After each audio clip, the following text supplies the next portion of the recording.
मला एका गोष्टीची क्यू करायची वाटते विरोधी पक्षाची।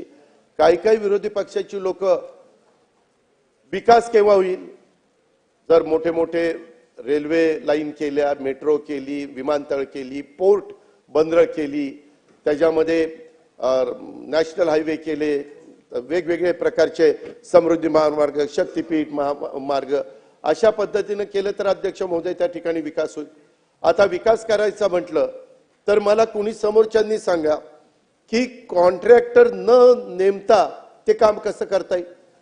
काहींनी तर शहाणेपणा केला आणि सांगितलं हे कॉन्ट्रॅक्टर लोकांचं बजेट आहे। आता धन्य त्यांचं, काय म्हणजे काय कळतं का नाही काय मला त्यांना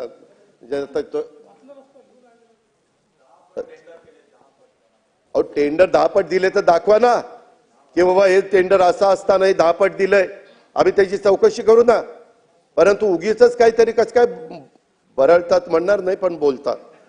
अध्यक्ष महोदय, मला मुद्दाम सांगितलं पाहिजे, एक उदाहरण अध्यक्ष महोदय मी ह्या निमित्तानं राज्याला देतो। रस्त्यांचं जाळं वाढलं तर कंपन्यांच्या उत्पादकतेमध्ये वाढ होते, हे सांगायला म्हणजे कुणी शेंबडं पोरगं देखील ते सांगेल।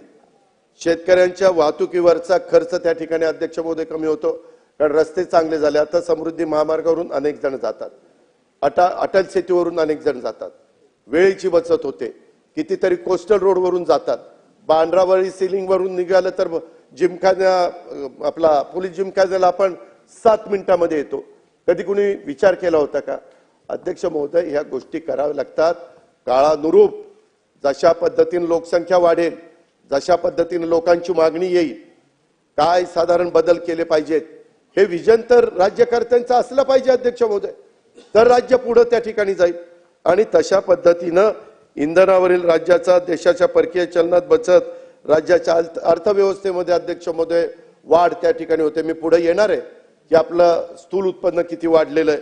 अध्यक्ष महोदय, एकंदरीतच अमृतकाल राज्य रस्ते विकास आराखडा 2025 ते 2047 मी सभागृहाला सांगतो, हा अर्थसंकल्प फक्त 1 वर्षाचा विचार करून आम्ही दिलेला नाहीये। उद्याची 5 वर्ष 2024 ते 29 आणि ती 5 वर्ष अशी आहेत की त्याच्यामध्ये कुणी जरी गमतीनं जरी म्हटलं की अमक्यानी मुख्यमंत्री व्हावा, तमक्यानी मुख्यमंत्री व्हावा, आम्ही पाठिंबा देतो। अरे तुमच्याकडे माणसंच नाही, कशाचा पाठिंबा देत? 20 टाळकी असताना, 15 टाळकी असताना, 10 टाळकी असताना नाही। मग एक मिनिट, एक तसा नाही, तुम्ही पण बोलत असताना काही जण का बोलले? मी मगाशी पण म्हणालो होतो, मी नेहमी सन्माननीय सदस्यच म्हणतो।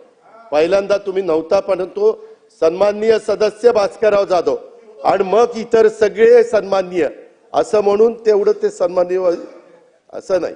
मग तुम्ही पण बोलत असताना काही पण बोलायचं मुख्य। आता हा एक तर तुम्हाला भास्करराव माहिती आहे, 5 वर्ष ह्या सरकारला ब्रह्मदेव आला तरी कोणी धक्का लावू शकत नाही।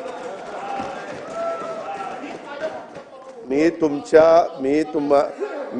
अध्यक्ष महोदय हे सगळे बोलत असताना मी कधी त्यांना डिस्टर्ब केलं नाही, गप खाली मान घालून ऐकत होतो। ते मला इकडून मारत होते, तिकडून मारत होते, मी आपलं करत होतो। अध्यक्ष महोदय, गरीब विचारच आहे ना, म्हणून तर इथं बसलोय।